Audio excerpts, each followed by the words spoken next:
السلام علیکم خواتین و حضرات۔ آج ہم مرزا غالب کی جو غزل پڑھیں گے اس کا پہلا شعر ہے: عجب نشاط سے جلات کے چلے ہیں ہم آگے، کہ اپنے سائے سے سر پاؤں سے ہے 2 قدم آگے۔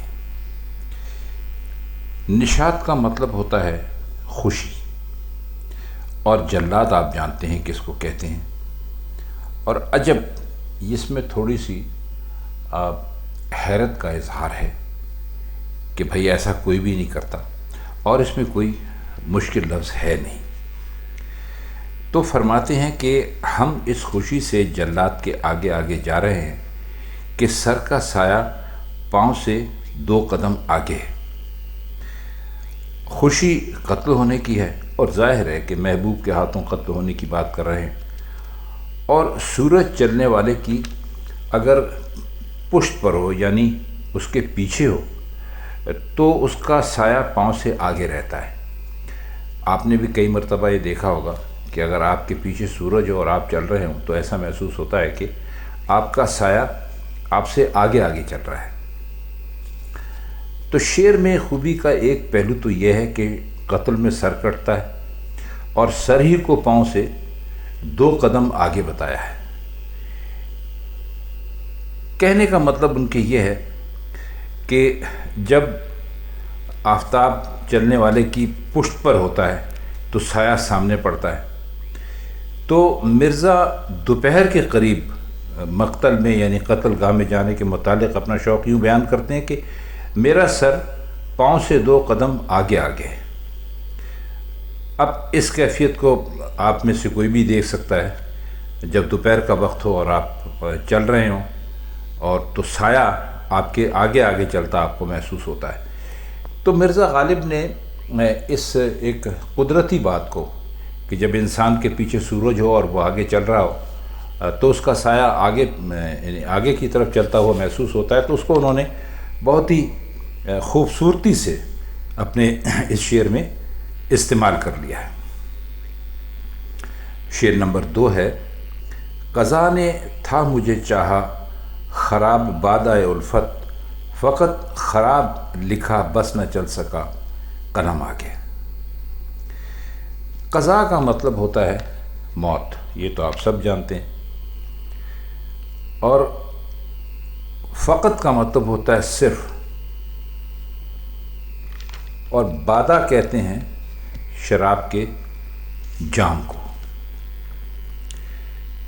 تو کہتے ہیں کہ موت کی مرضی۔ اب یہاں پر قضا کو آپ تقدیر کے معنوں میں بھی لے سکتے ہیں۔ تو فرماتے یہ ہیں کہ جو قضا اور قدر کی مرضی یہ تھی کہ مجھے شراب کا جو بادۂ الفت ہے، یعنی شراب کی محبت میں بدمست رکھے۔ لیکن جب میری تقدیر لکھی جا رہی تھی اور صرف خراب کا لفظ قلم سے نکلا تھا تو اس سے آگے کچھ نہ لکھا گیا۔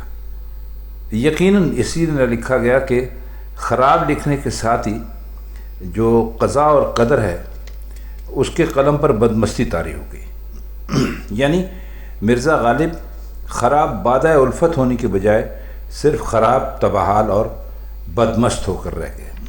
اب اس کے اندر ایک چھپی ہوئی خواہش بھی ہے مرزا غالب کی، کہ وہ چاہتے یہ تھے کہ مجھے جب میری تقدیر لکھی جائے تو اس میں صرف مجھے خراب حال یا بدحال یا محروم شخص نہ لکھا جائے۔ چاہتے یہ کہ لکھا تو جائے لیکن اس کے بعد خراب کے آگے بادۂ الفت بھی لکھا جائے۔ یعنی میری جب تقدیر لکھی جائے تو اس میں یہ لکھا جائے کہ یہ آدمی شراب کے ہاتھوں خراب ہوا، شراب کے ہاتھوں برباد ہوا۔ لیکن جب قضا نے، جب تقدیر نے، کاتب تقدیر نے میرا نصیب لکھنا چاہا تو اس نے صرف خراب کا لفظ لکھا اور اس سے آگے کچھ نہ لکھا، تو میں صرف برباد ہو کے رہ گیا۔ اگر اس کے آگے بادۂ الفت بھی لکھ دیتے تو میں کم از کم اپنے اس شوق کے ہاتھوں، یعنی جو مجھے شراب پینے کا شوق اور ذوق ہے، اس کے ہاتھوں میں خراب ہوتا تو پھر مجھے کوئی اعتراض نہیں تھا۔ شعر نمبر 3 دیکھیے، غم زمانہ نے جھاڑی نشاط عشق کی مستی، وگرنہ ہم بھی اٹھاتے تھے لذت علم آ کے۔ غم زمانہ یعنی زمانے کی فکریں، زمانے کی پریشانیاں، جو زمانے میں انسان کے ساتھ طرح طرح کے دکھ لگے رہتے ہیں، اور جھاڑنا آپ جانتے ہیں کہ کسی بھی چیز کے اوپر سے کسی چیز کو ہٹا دینا۔ اور ابھی نشاط کا مطلب آپ کو بتایا ہے، خوشی کہتے ہیں، نشاط عشق یعنی خوشی کی، عشق کی خوشی، اور مستی آپ جانتے ہیں اپنے حال میں مست رہنا۔ وگرنہ یہاں پر ورنہ آپ اس کو پڑھیے گا، ورنہ بھی کہتے ہیں، وگرنہ بھی کہتے ہیں، اور لذت کہتے ہیں لطف کو، مزے لینے کو، اور علم کہتے ہیں دکھ کو۔ تو فرماتے وہ یہ ہیں کہ زمانے نے ہمیں جو تکلیفیں پہنچائی ہیں، جو رنج پہنچائے ہیں، جو دکھ دیے ہیں، ان کا نتیجہ یہ ہوا کہ ہمارا جو عشق کرنے کا جو خوشی تھی، اس کا نشہ ہی حرن ہو گیا، اور ہم عشق سے جو لطف اٹھاتے تھے وہی باقی نہ رہا۔ اور جب تک یہ دنیا کی مصیبتیں ہم پر نازل نہیں ہوئی تھی، ہم محبت کے غم کے خوب مزے لیتے تھے۔ شعر میں کوئی خاص ایسی بات ہے نہیں کہ اس پر مزید بات کی جائے، صرف بتا یہ رہے کہ عشق جب آدمی کرے تو اس کو دنیا کے دوسرے دکھ جو ہے نا وہ اس کے قریب نہ آئے، ورنہ یہ ہوتا ہے کہ آدمی عشق کی ساری خوشی اور ساری مستی بھول جاتا ہے۔ غالب کے کہنے کا مطلب یہ ہے کہ جو عشق اور محبت ہے یہ سب پیٹ بھرے ہوئے لوگوں کا کام ہے۔ ہم جیسے جو پریشان حال لوگ ہیں وہ اتنی پریشانیوں میں ایک اور مصیبت یعنی عشق کی مصیبت مول لے لیں تو ان کی طبیعت صاف ہو جاتی ہے۔ شعر دیکھیے، خدا کے واسطے داد اس جنون شوق کی دینا کہ اس کے در پہ پہنچتے ہیں نامہ بر سے ہم آگے۔ اب یہاں پر جو ہم آگے کا مطلب ہے پہلے، اور داد کہتے ہیں تعریف کرنا، شاباش دینا۔ جنون کا مطلب ہوتا ہے پاگل پن۔ جنون شوق سے یہاں پر ان کی مراد ہے عشق کا پاگل پن۔ اور در کہتے ہیں دروازے کو، اور نامہ بر کہتے ہیں اس شخص کو جو خط لاتا ہے یا لے جاتا ہے۔ آج کل کے زمان میں آپ اس کو پوسٹ مین کہہ لیجئے، ویسے اردو میں اس کو ڈاکیا کہتے ہیں۔ تو فرماتے یہ ہیں کہ عشق کی دیوانگی نے ہمارا جو حال کر رکھا ہے، خدا کے واسطے اس کی کوئی داد دے۔ یہ کتنا عجیب معاملہ ہے کہ محبوب کو خط لکھ کر ڈاکیے کے یا قاصد کے حوالے کر دیتے ہیں، لیکن بےتابی اور اضطراب میں قاصد سے پہلے محبوب کے دروازے پر پہنچ جاتے ہیں۔ اب یہ کرشمہ ہے محبت کی دیوانگی کا۔ تو کہتے ہیں کہ بھائی دیوانگی کا تو تقاضا یہ ہے کہ جو حرکت بھی ہو وہ عقل سے دور ہو، سمجھ سے دور ہو۔ اب ظاہر ہے کہ خط لکھ کر نامہ بر کے ہاتھ بھیج دیا تو خود محبوب کے پاس دوڑے جانے کی کیا ضرورت ہے؟ تو کہتے ہیں کہ بھائی اسے نہ بھولیے کہ یہ جنون شوق ہے، یعنی عشق کا پاگل پن ہے، اور حق یہ ہے کہ جنون کا جو مظاہرہ بیان ہوا ہے وہ مرزا غالب ہی کر سکتے تھے۔ یعنی آپ جس آدمی کا دماغ صحیح ہو، ٹھیک ہو، اس سے یہ توقع تو کر نہیں سکتے کہ پہلے وہ محبوب کو خط بھیجے، اور جب خط لے کر وہ آدمی روانہ ہو جائے جس کے ہاتھ بھیجا تھا تو بھاگتا ہوا اس آدمی سے آگے نکل جائے اور محبوب کے دروازے پر جا کر کھڑا ہو جائے کہ بھائی وہاں سے جو جواب ملے گا وہ ہم خود ہی لے لیں گے۔ تو یہ کام کسی کہتے ہیں کہ جس آدمی کا دماغ ٹھیک ہو اس سے توقع نہیں ہو سکتی۔ تو بس بھائی آپ ہمیں اس کی بس دال ہی دیجئے اس ہمارا جنون شوق کی، کہ ہم قاصد کو خط دیتے ہیں اور پھر خود قاصد سے آگے بھاگتے ہوئے محبوب کے دروازے پہ جا کے کھڑے ہو جاتے ہیں۔ اچھا شعر ہے، مزے کا ہے۔ شعر دیکھیے کہ یہ عمر بھر جو پریشانیاں اٹھائی ہیں ہم نے، تمہارے آئیو اے ترا ہائے خم بخم آگے۔ اب اس شعر میں لفظ ہے ترہ ہائے خم بخم. اس کا مطلب ہوتا ہے پیش در پیش زلفیں، وہ بال جن کے اندر بل پڑے ہوئے ہوں، اور تمہارے آئے بد دعا ہے. مثلا عموماً کہتے ہیں جو کچھ تم نے کیا وہ تمہارے آ گیا ہے. تو فرماتے ہیں کہ محبوب کی جو زلفیں ہیں ان سے مخاطب ہیں کہ اے محبوب کی پیش در پیش زلفوں، ہم نے تمہارے لیے عمر بھر جو پریشانیاں اٹھائی ہیں وہ سب تمہارے آگے ہیں، یعنی تم ہمیشہ پریشان رہو.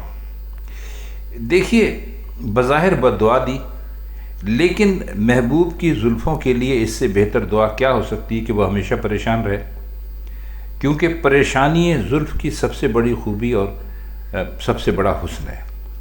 یعنی جب بال بکھرے ہوئے ہوتے ہیں تو محبوب کا چہرہ اور حسین دکھائی دیتا ہے. پریشان کا مطلب ہوتا ہے بکھرا ہوا. تو مرزا نے دی تو بد دعا ان کو، لیکن اس بد دعا کے اندر بھی یہ دعا چھپی ہوئی تھی کہ اے ہمارے محبوب، بلکہ محبوب سے تو مخاطب کم ہیں، ان محبوب کی زلفوں سے یعنی اس وقت ان کا خطاب ہے کہ بھائی ہم تو پریشان رہے، ہمیں ہمیشہ پریشانیاں لاحق رہی، لیکن یہ جو تم ہو یہ ہمیشہ ہماری تو دعا یہ ہے کہ تم ہمیشہ پریشان رہو. کیونکہ ابھی آپ کو بتایا کہ بھائی پریشان ہونا زلف کی سب سے بڑی خوبی اور سب سے بڑا حسن ہوتا ہے. شعر دیکھیے، دل و جگر میں پرافشاں جو ایک موجہ خون ہے، ہم اپنے زوم میں سمجھے ہوئے تھے اس کو دم آگے. زوم کا مطلب ہوتا ہے گمان. آپ کہہ سکتے ہیں کہ بھئی فلاں کو اپنی دولت کا بڑا زوم ہے، نہیں بڑا گمان ہے. گمان کا مطلب ہے کہ ایک طرح سے اس پر فخر ہے اور غرور ہے کہ اس کے پاس بہت زیادہ دولت ہے. اب پرافشاں کا مطلب ہوتا ہے پروں کو پھڑ پھڑانا. تو کہہ یہ رہے ہیں کہ ہمارے دل اور جگر میں خون کی ایک لہر تڑپ رہی ہے، جسے ہم اپنے یعنی اس سے پہلے جسے ہم اپنے ہمارا خیال یہ تھا کہ ہماری یہ سانس ہے، یعنی اس سے پہلے ہم اسے اپنے زوم میں سانس سمجھے ہوئے تھے. مطلب یہ ہے کہ ہمارے سینے میں سانس نہیں ہے بلکہ ایک موجہ خون ہے. موجہ خون کا مطلب ہوتا ہے خون کی لہر،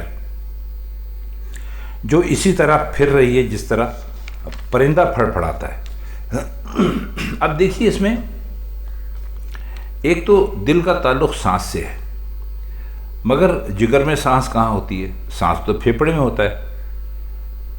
تو انہوں نے کیا کیا کہ انہوں نے دل کی جگہ یہاں پر جگر کو رکھ لیا، یعنی جو کچھ بھی اندر ہے اس کو وہ جگر ہی کہہ رہے ہیں.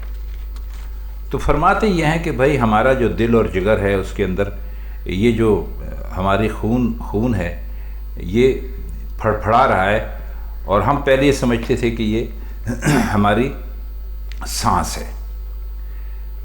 آخری شعر ہے کہ قسم جنازے پہ آنے کی میرے کھاتے ہیں غالب، ہمیشہ کھاتے تھے جو میری جان کی قسم آگے. اچھا، ہم آپ کو شاید شروع میں ہم نے یہ سوچ کے کہ آپ کی سمجھ میں آ گیا ہوگا، آپ کو نہیں بتایا تھا. آگے کا مطلب ہے پہلے. اس میں کوئی مشکل لفظ تو ہے نہیں. تو اپنے آپ سے مخاطب ہو کے کہتے ہیں کہ جن لوگوں کو پہلے مجھ سے اتنی محبت تھی کہ میری جان کی قسم کھاتے تھے، اب وہ میرے جنازے پر نہ آنے کی قسم کھاتے ہیں، یعنی آنے سے انکار کر رہے ہیں. مطلب یہ کہ بہت سارے لوگ زندگی میں انسان سے انتہائی محبت کے باوجود مرنے کے بعد اس سے یک بیزار ہو جاتے ہیں. آپ نے دیکھا ہوگا، عام تجربہ ہے، خصوصاً ہمارے دور میں، کیونکہ یہ دور سراسر ایک مادہ پرست اور نفع باز دور ہے. چونکہ مرنے کے بعد انسان سے بظاہر کوئی مادی فائدہ اٹھانا ممکن نہیں رہتا، اس لیے لوگ بے تعلقی اختیار کر لیتے ہیں. تو ظاہر ہے مرزا کے زمانے میں بھی حالت ایسی تھی جب ہی انہیں ایسا شعر کہنا پڑا کہ بھائی جو ہماری زندگی میں ہم پہ اپنی جان قربان کرتے تھے، ہماری جان کی قسمیں کھاتے تھے، تو اب ہمارے جنازے پر بھی نہیں آئے کہ اب ہم سے کوئی فائدہ فائدہ ملنے کی کوئی امید نہیں ہے۔ تو خواتین حضرات، یہ مرزا غالب کی آج کی غزل تھی۔ کچھ مشکل الفاظ کی معنی اور کچھ غزل کے شعروں کا مطلب جو ہم نے آپ کی خدمت میں پیش کیا۔ تو آج کے لیے بس اتنا ہی۔ آپ سے مرزا غالب کی کسی اور غزل کے ساتھ پھر ملاقات ہوگی۔ تب تک کے لیے ہم چاہتے ہیں آپ سے اجازت۔ خدا حافظ۔